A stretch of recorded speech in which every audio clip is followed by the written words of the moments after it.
Hi guys! Kumusta po kayong lahat? So ayan, welcome back again to my YouTube channel. So by the way guys, maraming salamat po pala sa walang sawang pagsubaybay sa ating pong daily love reading. And kung ikaw ay bago pa lang sa ating channel, mag-subscribe na po kayo. Then i-click mo na rin yung ating notification bell para lagi kang updated sa ating mga bagong upload. Okay, so yan guys, sa mga interested naman sa ating private reading, nasa description box below lang po yung link. Message lang po kayo. Tignan natin, kanina ba itong love reading? Kanina ba itong love reading? Meron tayong the Fool. New beginning, risk, new cycle, originality, nonsense. Okay. So, pinapakita sa akin dito guys, ang laki ng insecurity ng person mo. Ang laki kasi ng expectation niya sa sarili niya. Tapos parang pili niya, hindi niya nakukuha yung in-expect niya para sa sarili niya. So, ang nangyayari dito guys, parang medyo nagiging distant sa yung person mo. May mga pinagsisilosan siya na parang mga bagay na gusto mo is parang piling niya naman guys, hindi ka nagiging proud sa kanya. Okay? Kaya yung person mo nagkakaroon siya guys ng insecurity. Parang piling niya lahat ginagawa naman niya pero parang kulang. The Fool, new beginning to guys. Ngayon, gusto niya guys, maging distant sa inyo. Kasi yung malino na pinapakita sa akin dito, gusto niyang buuin ulit yung sarili niya. Okay? Gusto niyang ayusin yung sarili niya. Ngayon, tignan pa natin kanina po itong love reading.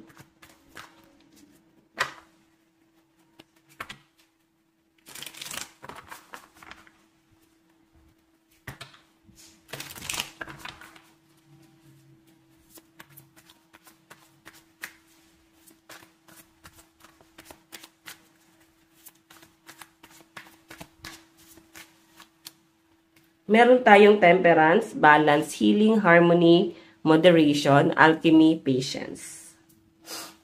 Okay? So, mahabang pasensya daw ang kailangan mong gawin para dito sa connection na to. Kasi yung person mo guys, nabubuo siya sa sinasabi sa kanya ng ibang tao. Like, ito yung dapat mong gawin. Natatakot siya sa judgment, no? Natatakot siya na baka ano sabihin sa kanya ng mga tao pag meron siyang pinursu na gusto niyang mangyari. So, ano nangyari ito guys? Sinusunod niya na lang kung ano yung ginajudge sa kanya ng mga tao. Yan yung pinapakita dyan, okay? So, ngayon guys, nagkakaroon siya ng balanse pagdating sa buhay niya. Nag-heal siya ngayon eh.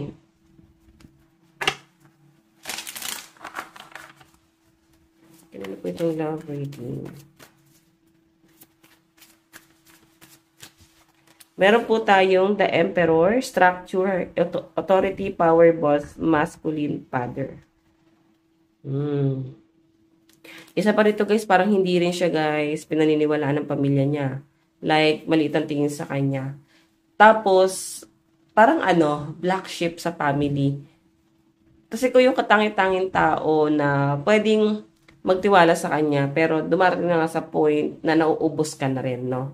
Nawawalan ka na ng tiwala din sa taong yan.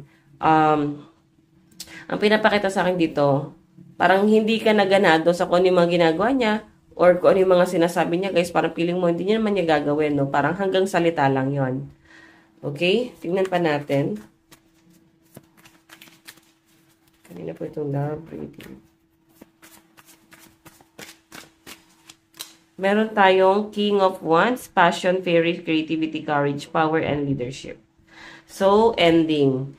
Itong relationship daw na to, napaka-immature nito. And isip bata pa yung person mo. Ang malinaw na pinapakita sa akin dito, guys, possible na magkaroon nga siya ng ending. Ayan. So, ayun. May mga bagay dito, guys, na kailangan nyo nang tapusin. Mga issue na kailangan nyo na, guys, i-release, no? Kung gusto niya talaga na mag-work itong relationship na to.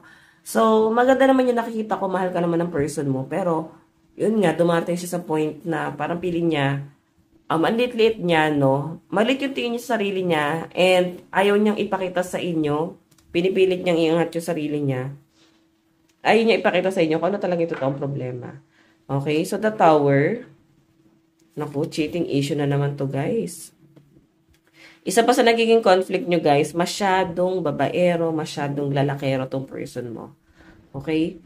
Kasi, ayan o, may itsura yung person mo eh. So, kung mag-end man kayo guys, feeling niya, maraming tatanggap sa kanya, maraming sasalo sa kanya.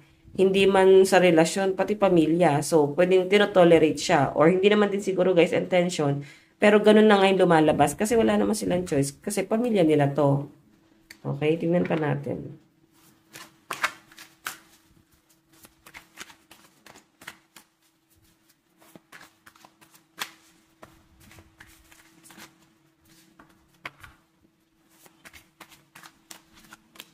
Meron tayong 7 of Pentacles, growth, waiting, discipline, harvest, hard labor. So, ang ganda nito guys, no, pagdating sa source of income mo, may harvesting.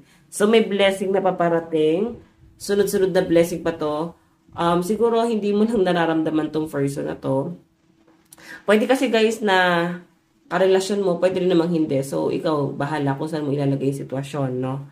So, ito, 7 of Pentacles, growth, waiting, discipline, harvest, hard labor. So, nakikita ko na ngayon, ito na yung time na parang kailangan mas mag-focus ka sa iyong kaperahan. Kasi pagdating sa pera, ang ganda eh.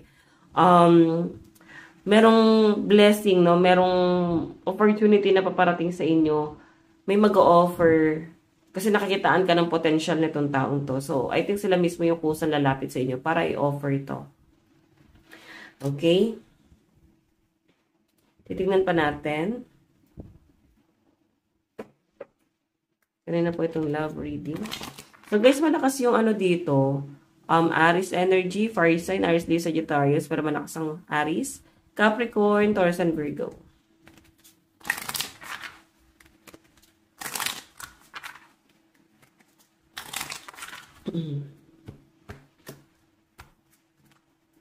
Kanina po itong love reading, spirit guide. Meron tayong honeymoon. Oh. Nag-honeymoon na kayo agad. So, siguro guys, ito ha, enjoy the bliss of holiday time together. So, possible na baka magkita kayo sa Christmas. Malayo-layo pa to. Or, pwedeng these Ver months, no? Ver months, September, October, November, December. So, andin lang sa Ver months, no? May nakikita akong pagkikita rito. And mukhang e-enjoyin nyo naman yung magkasama kayo together. Tignan pa natin. Meron tayong true love. This is the romance of a lifetime. Okay, so ayan. Nakikita ko naman guys na makikita mo, matatagpuan mo din si the one, no? Pwedeng ang pinapakita lang kasi dito guys is kung ano yung mga masasakit na nangyari sa inyo na parang patong-patong na. Okay?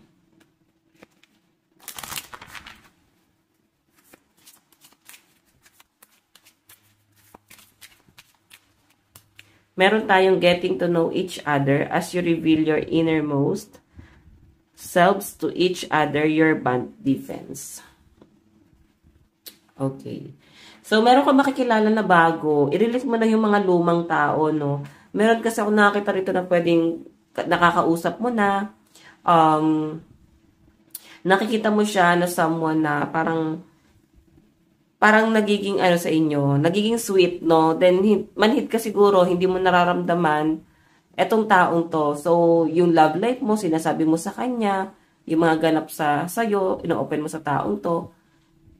Alam mo yon na parang pinaparamdam niya nga sa inyo na gusto kanya eh. Tapos, hindi mo maramdaman, nag-open ka pa rin sa kanya ng mga ganap sa'yo. So, nangyayari guys, nagiging cold siya sa inyo. Okay, itong ka-getting to each other mo. Tignan pa natin, guys.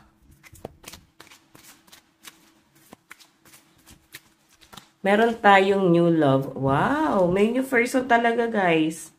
Okay? So, I think itong person na nakikita natin dito is bago. Okay? Itong sa overall energy dito sa taas. Kasi pwedeng medyo manhid ka.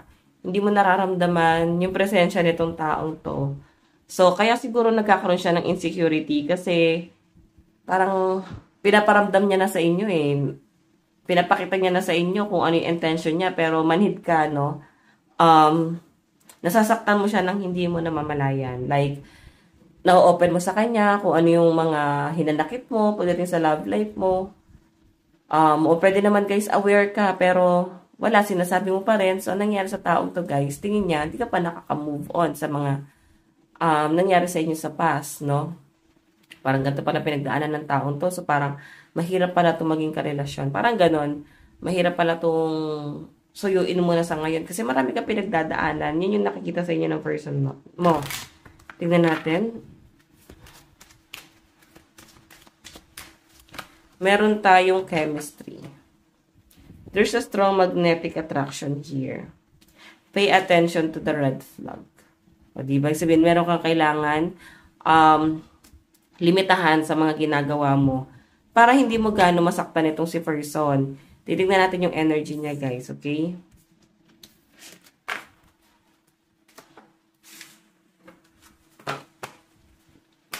Overall energy. Ano yung nararamdaman sa inyo ng person mo?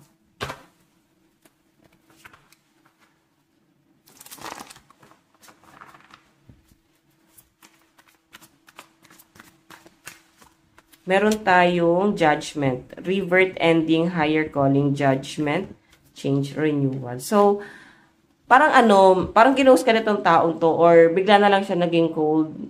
Basta distant na. Hindi na siya katulad ng dati, no? Kasi nakikita niya na parang kahit anong gawin niya, pwedeng hindi mo siya magugustuhan, okay? So, nakikita ko, guys, yung pagiging distant nitong taong to. Ayan. May pagtatapos. Kasi parang inobserbahan niya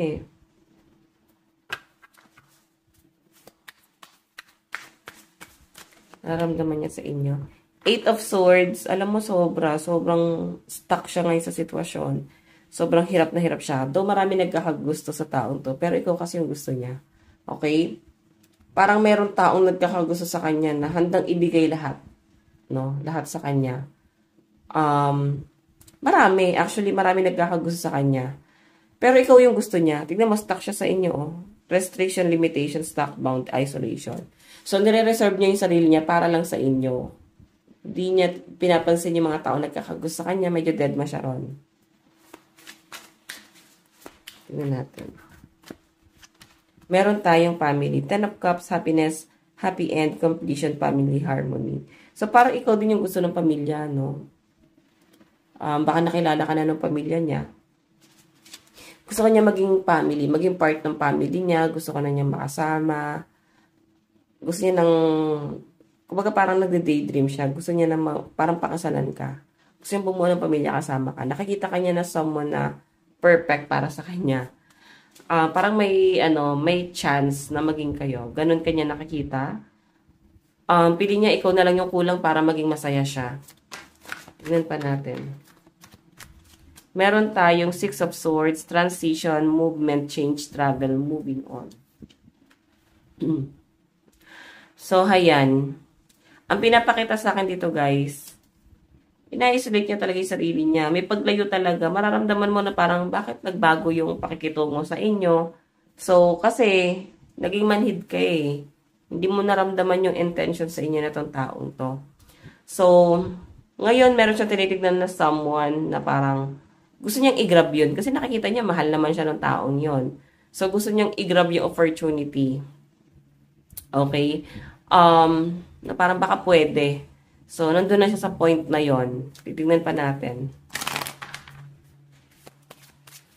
Nararamdaman sa inyo ng person mo. Meron tayong forgiving and learning. Grabe, no? Gusto ko talaga niya at may pagmamakaawa pa rito, guys. Nagkakaroon siya ng mga insecurity dahil pili niya hindi siya yung ideal person mo. Hindi siya yung gusto mo. Gusto pa naman niya ibigay lahat sa inyo. Heart-to-heart conversation. Gusto ko niya makausap. So, baka guys, may mabuong conversation sa inyo about sa connection nyo. Oo. So, nakikita ko dyan, parang willing siya na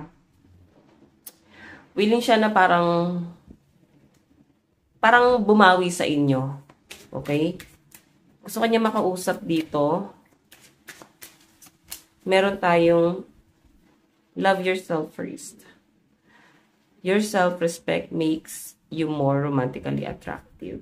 Grabe, no? Kasi mahal mo na yung sarili mo Nabubuo mo na unti-unti yung sarili mo. Kaya, guys, mas naging attractive ka sa ibang tao.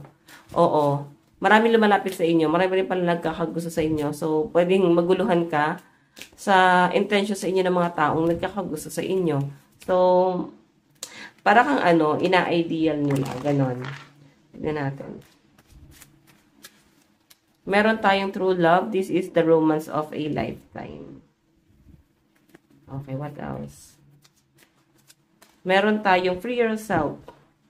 Parang gusto mo na mag-focus sa sarili mo. Hindi ka pa ready mag-commit sa iba. Yun yung pinapakita dyan, guys. Ayan o. Free yourself. It's time to take back control of your life. Parang ano kasi nito mga nakaraan, ang daming nangyaring problema sa inyo patong-patong. Especially sa career, sa family. So, ngayon, binubuo mo ulit yung sarili mo. Unti-unti ka nang nakakabangon. Yung pinapakita dyan, guys. And, isa pa rito, parang, medyo, ano ka muna, distant ka muna sa love life talaga. Okay? Pero may nakakausap ka kasi. Baka kasi nakakapagpagaan sa pakiramdam mo, yung pagmamahal na binibigay sa inyo ng ibang tao. Like, naalala ka nila na kumain ka na ba? Kumusta ka na? Good morning, good night. Mga ganyan. So, mga simpleng gano'n na may nag-aalala sa inyo, nagpapagaan sa damdamin mo. Tingnan pa natin. Meron tayong I'm single. Di ba single pa rin si person mo? I'm single right now. I'm not attached to anyone and not looking to get into a relationship at this time. Unless ikaw yon. Okay? Pero dahil nga nakikita niya medyo distant ka, ayan. Na ano siya guys, sabi ko sa inyo, ina-isolate niya yung sarili niya para lang sa inyo. Kahit na may nagkakagusto sa kanya. Parang ikaw yung gusto niya na mag-ari sa kanya, no? Sumakop sa kanya. Tignan natin. Okay. Meron tayong have my kids. I want to have a family with you. I know you'd be an amazing parent and I dream of the day I can experience raising a family together. Di ba sabi ko sa inyo, gusto kanya maging part ng family niya. Ito, family na, oh. Gusto niyang bumuo ng pamilya kasama kayo. Yung tipo wala pa man ding relasyon, nagde-daydream na siya. Kasi nakikita niya may potential naman eh. Parang pwede, may chance. Pwede mo siya magustuhan. Diba? Tignan pa natin guys. Meron talaga daw siyang pinagseselosan, no? I'm very jealous. I can barely stand it. So, ang hirap daw guys magpanggap. Every time na magkausap kayo, ang hirap guys magpanggap na okay lang. Nakikita niya, sobrang na disappointment niya guys. So, inisip niya kasi baka meron din siya kasalanan, no? Kung bakit ka humantong dito. Hindi niya ma-deny sa sarili niya na meron siya pagkakamaling nagawa. At late niya na-realize na ikaw pala talaga yung gusto niya. So, I think meron siya nagawa sa inyong malaking kasalanan talaga. And napatawad niyo na yung isa't isa. Lalo ka, napatawad mo na siya. Okay, tignan pa natin.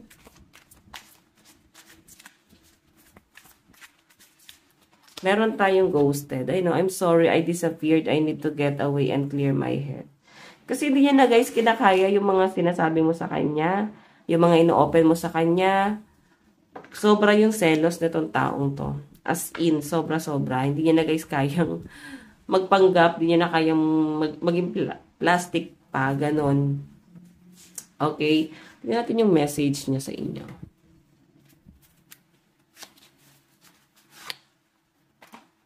Message niya sa inyo.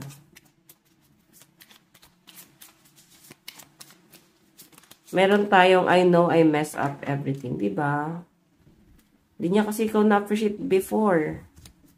So, lahat ng kasalanan or kung ano man yung nangyayari ngayon sa connection nyo ngayon, parang ina-admit niyang kasalanan niya. Meron tayong I wonder if you are happy without me. So, ayun na nga guys, no? Parang feeling niya, kaya hindi naman sa parang pang-ghost, medyo naglaylo lang siya, unti-unti lang siya nagiging distant.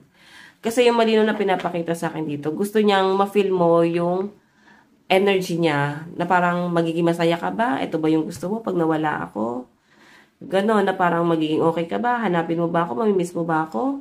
Ganyan, medyo nagpapahabol effect si person, no? Tingnan natin. Meron tayong I bury myself in work to forget you. Gusto niya sana mapalapit sa inyo kung nasaan kang lugar. Pero ngayon kasi guys, parang nagpapaka-workaholic to, as in. Ngayon, nagpapakasubsub siya sa trabaho para lang hindi ka maisip. Kasi sobrang na-attach itong taong to. Ang hirap para sa side niya, nakalimutan ka ng ganun-ganun lang. Kung ano man yung kasalanan niya sa inyo before, na ginost ka niya, tapos bumabalik siya ngayon, parang mararamdaman mo, nagiging sweet siya sa pagbabalik niya. Pero yun nga, medyo naging distant ka na. Okay? Medyo naging, parang naging maingat ka na. Tignan natin yung energy mo. So, yan guys, sa side mo malakas ang air sign, Aquarius, Gemini, Libra, Cancer, Pisces, and Scorpio energy. Oh my God. Talagang nagtatalo yung air and water dito. Okay, tignan pa natin.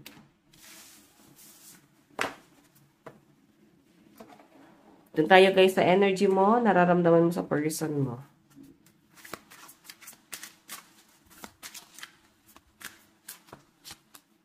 Still listening. I listen to the music you shared with me. It helps me to connect with you although we're apart. Oh, kinantahan ka ba ng taong to? Or maganda yung boses niya? Meron tayong You Are My Soulmate. O, soulmate mo daw to guys. It must be written in the star because you most definitely are my destiny. We belong together. Okay. Meron tayong twin. Oh my God. Hindi mo lang siya soulmate. Twin flame mo pa. You activated my soul to find my true purpose and destiny in life. You helped me to heal in ways no one else could. Thank you for finding me again this time around. Ayan. So, eto guys thankful ka na nagkaayos kayo na parang nagkaroon ulit ng malalim na connection. So, okay na sa inyo. Parang, ang tingin mo sa kanya parang BFF, kaibigan, matalik na kaibigan. Pero, iba yung pagtingin niya sa inyo guys Ikaw hanggang doon lang yung tingin mo sa taong to. So, na overall energy mo. Okay? Titignan pa natin. Overall energy mo. Okay, Earth sign, Capricorn, Taurus, and Virgo. Financial opportunity news about money, new venture. So, marami opportunity dumarating sa inyo at may mga bago pang paparating, guys. Okay? Meron, oh my God, overflowing. Ace of Swords. Marami ka namang nare-realize. Nakikita mo naman yung pagmamahal na ginagawa niya. Kaya parang sinasabayan mo siya. Okay, go with the flow ka rin. So, yun nga lang guys, naguguluhan ka ngayon. 5 of Wands. Nagtatalo yung puso at isip mo ngayon. So, ngayon, ang nakikita ko sa inyo, mas pipiliin mo yung mas practical. Mas pipiliin mo kung ano yung sa tingin nyo is parang mas makakabuti sa inyo. Okay? So, yan. Malakas ang Capricorn, Taurus, and Virgo, Water sign, Cancer, Pisces, Scorpio, Earth sign, Aquarius, Gemini, Libra. So, tignan natin in the near future. Saan ito papunta? In the near future. Meron tayong let your friends help you. Ayan, makakatulong din daw guys ang advice ng mga kaibigan, okay? Meron tayong codependency. Okay, so hindi mo may kailangan na namimiss mo tong taong to. Namimiss mo yung dating kayo or dating siya sa inyo. Kung paano kanya itrato. Medyo naging cold siya Pero pwede naman bumalik yan guys.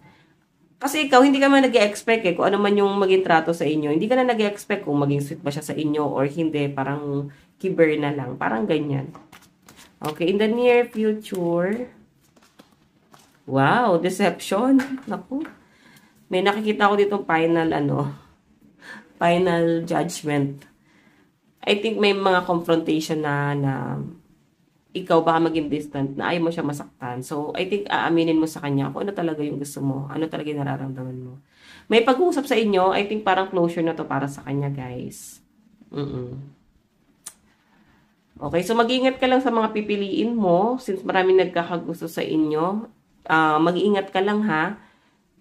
Baka naman sa dami na nagkakagusto sa inyo is maling tao pa mapili mo, ha? Okay? So, ayan guys. Ito lang po ang inyong daily love reading. Bukas po ulit. God bless and love you all. Bye-bye po.